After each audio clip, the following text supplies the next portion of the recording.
Hello students, once again you are welcome on my YouTube channel, and once again I am with the video, and that is for NDA exam 2014 September month. Before going ahead in the video, I would like to describe you something. NDA exam is a nationwide entrance exam administered by UPSC. This exam is taken for recruitment into Army, Air Force and Naval Academy. And this exam is held twice a year. So if you have any doubt regarding this exam's question paper and the options and the answers, you can write in the comment section. तो चलते हैं part A spotting error की तरफ और देखते हैं कहाँ का मिस्टेक है, इसको सॉल्व करते हैं। एक चीज़ और कहूँगा आपको, आप कागज़ पेन लेके बैठ सकते हैं और उसमें इन एरर्स को नोट कर सकते हो और आने वाले किसी भी एग्जाम में इस तरह के इंग्लिश की स्पॉटिंग एरर्स को नोटिफाई कर सकते हैं, उनको सेलेक्ट कर सकते हैं, डिटेक्ट कर सकते हैं। क्वेश्चन नंबर 1 पे चलते हैं। It was nearly 30 years ago. अब देखिए 30 ईयर्स अगो आया है, तो जब भी अगो आता है तो इसमें पास्ट सिंपल सेंटेंस बनता है और उस केस में सिंस या फॉर का मिस्टेक होती है, गलत होती है। तो यहाँ पे सिंस दिस, ये बी ऑप्शन है mistake.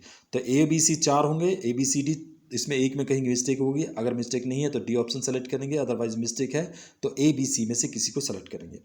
10 years ago he was having, देखिए सेम मिस्टेक है यहाँ पे, तो यहाँ पे भी ए वाले में एगो आ जाएगा, लास्ट आ जाएगा, तो वहाँ पे सिंपल पास्ट बनेगा। क्वेश्चन नंबर 3 में चलते हैं। In spite of fact that is meeting was about to and he insisted to. अब यहाँ पे देखिए एरर जो बनती है आपकी इंसिस्टेड ऑन की एरर बनती है। तो कई बार क्या होता है कि सब्जेक्ट वर्ब एग्रीमेंट एरर होती है, कई बार क्या होती है वर्ड की एरर होती है, कई बार क्या होता है कि आपकी जो प्रीपोजिशन है वो गलत ऐड की होती है। क्वेश्चन नंबर 4 पे चलते हैं। Hardly had he entered into the room. अब देखिए यहाँ पे भी जो एरर है आपकी प्रीपोजिशन की एरर है। एंटर्ड के बाद आप यहाँ पे इनटू का प्रयोग नहीं करेंगे। क्वेश्चन नंबर 5 पे चलते हैं। Question number 5, I was disappointed when I came for seeing you. अब यहाँ पे भी प्रीपोजिशन क्या रहा है, केम के बाद फॉर नहीं आता, केम के बाद हमेशा टू आता है। उस केस में जब यहाँ पे भी दूसरी एक वर्ब दे रखी है तो came to seeing you last evening आएगा। क्वेश्चन नंबर 6 पर देखते हैं। The number of jobs that would be satisfactory in all respects are small. देखिए यहाँ पर नंबर ऑफ जॉब्स है तो हमेशा ये इसको सिंगुलर काउंट करते हैं, तो उस केस में यहाँ पे जो वर्ब है वो सी ऑप्शन में है, क्योंकि आर स्मॉल ना होकर इज स्मॉल होगा। और सेम इसी तरह का जो क्वेश्चन है वो आपके एनडीए 2014 अप्रैल महीने में आया था, इससे पिछली वाली वीडियो में, वो आप देख सकते हैं। क्वेश्चन नंबर 7 पे चलते हैं। I have found the man whom I know is the thief. अब देखिए ना तो इसमें सब्जेक्ट वर्ब एग्रीमेंट की एरर है और ना ही प्रीपोजिशन की एरर है। यहाँ पे एरर है रिलेटिव प्रोनाउन की। यहाँ पे वॉम वर्ड गलत दिया गया है तो एरर होगा बी में। यहाँ पे ऑप्शन होगा वॉम की जगह हु, रिलेटिव प्रोनाउन हु का प्रयोग करेंगे। This is no reason why he should not come since he is in town and is free. Okay, यहाँ पे कोई एरर नहीं है तो यहाँ पे D is the option, no error. Question number 9, it is high time we cried a halt to the existing corrupt practices followed in the educational sphere. तो 9 वाले में भी अभी इस समय तो कोई भी एरर नहीं है, ये भी ठीक है अपनी जगह, यहाँ पे कोई मिस्टेक नहीं है। ठीक है, ओके, शानदार, बहुत बढ़िया। अगर आपको कोई भी इसमें पूछना है, कुछ भी प्रॉब्लम है तो आप कमेंट सेक्शन में आप पूछ सकते हैं। The situation is perilous but if we are prepare promptly to act. अभी देखिए यहाँ पे क्या है, ना तो प्रीपोजिशन का एरर है, सब्जेक्ट वर्ब एग्रीमेंट एरर है। सो प्रॉम्प्टली के बाद में यहाँ पे जो दिया गया है जो एरर है, प्रॉम्प्टली टू एक्ट ना होके प्रॉम्प्टली एक्ट, ये जो प्रॉम्प्टली गलत दिया है, तो यहाँ पे बी ऑप्शन में एरर है, प्रिपेयर टू एक्ट प्रॉम्प्टली होगा। क्वेश्चन नंबर 11, ओके 11 है सिनोनिम्स। देखिए मैं केवल आपको जो पर्टिकुलर वर्ड है उसके सिनोनिम ही बताऊंगा, आप उसको नोट करें। अमेटी, अमेटी का मतलब होता है किसी के साथ मित्रता, दोस्ताना व्यवहार, तो यहाँ पे फ्रेंडशिप इज द ऑप्शन। तो अमेटी का 11 सी। कंटेंशन झगड़ा होता है, अंडरस्टैंडिंग समझ होता है। 11 के बाद 12 पे चलते हैं। एक्सटेंट, एक्सटेंट का मतलब होता है जो अभी इस समय नहीं है, यानी that is something not in the present and that is not in survival mode, तो इसका होगा नॉन एग्जिस्टेंट। सो 12 का B option is here. Question number 13, question number 13 क्या कह रहा है, प्रोजेलाइटाइज। प्रोजेलाइट का मतलब होता है किसी चीज़ को आप कन्वर्ट कर रहे हो, चेंज कर रहे हो। देखते हैं ऑप्शन कहाँ पे है। ओके, कन्वर्ट करना, चेंज करना, तो डी इज द ऑप्शन है। Question number 14, प्रीपोस्टरस। प्रीपोस्टरस का मतलब होता है जैसे कि कोई चीज़ इलॉजिकल है, पॉइंटलेस है और इरेशनल है। तो यहाँ पे दे रखा है आपका एब्सर्ड, इसको सेलेक्ट करेंगे यहाँ पे।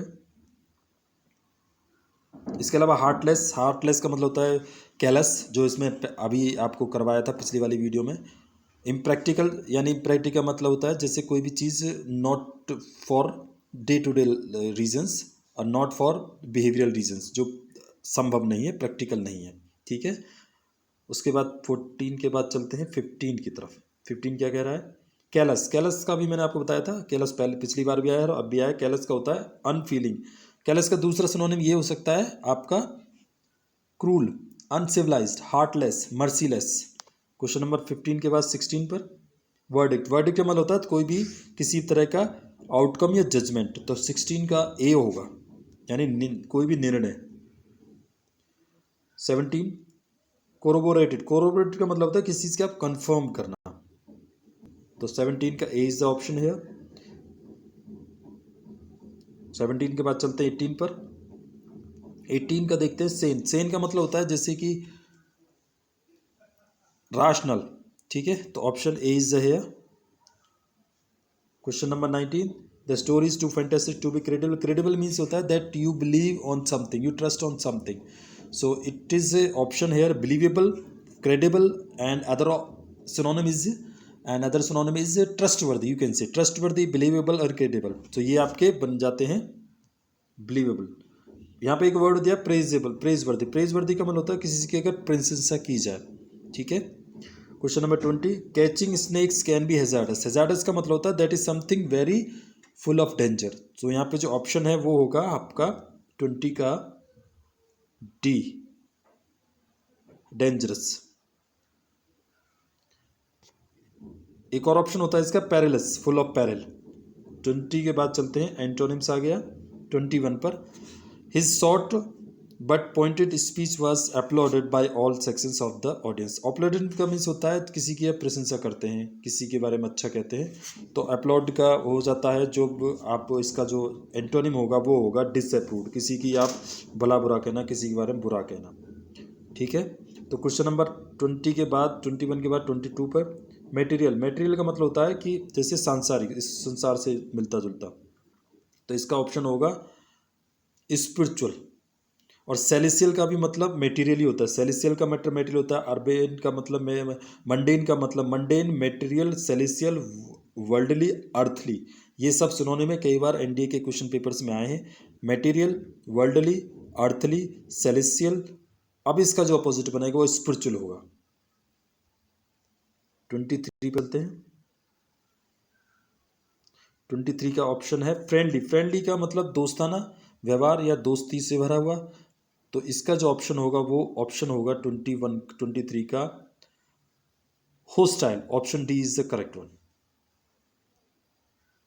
24 पे इंटेलिजेंट। इंटेलिजेंट होता है जो बुद्धिमान है, फुल ऑफ विजडम, सो इसका जो होगा एंटोनिम वो डल होगा। इसके अलावा इग्नोरेंट होगा अज्ञानी, और एरोगेंट का मतलब होता है जो घमंड से भरा होता है। 24 के बाद चलते हैं 25 पर। The young leader was reluctant. Reluctant का मतलब जो इच्छुक है काम करने के लिए या एग्रीड है, तो इसके सिनोनिम एग्रीड होता है, ठीक है। तो इसका जो 25 का जो अपोजिट होगा विलिंग होगा, यानी इसका जो रिलेक्टेंट हो जाए अनिच्छुक हो तो विलिंग इच्छुक हो जाएगा, दैट इज नॉट एग्रीड, तो रिलेक्टेंट का विलिंग होगा। 25 के बाद 26 पे चलते हैं। ही अबंडन्ड हिज फैमिली। अबंडन का मतलब होता है लीव, क्विट, सो इसमें जब क्या होगा आपका 26 में वो होगा सपोर्ट करना, किसी को एक्सेप्ट करना, किसी की हेल्प करना, मदद करना, असिस्ट करना, 26 का ए होगा।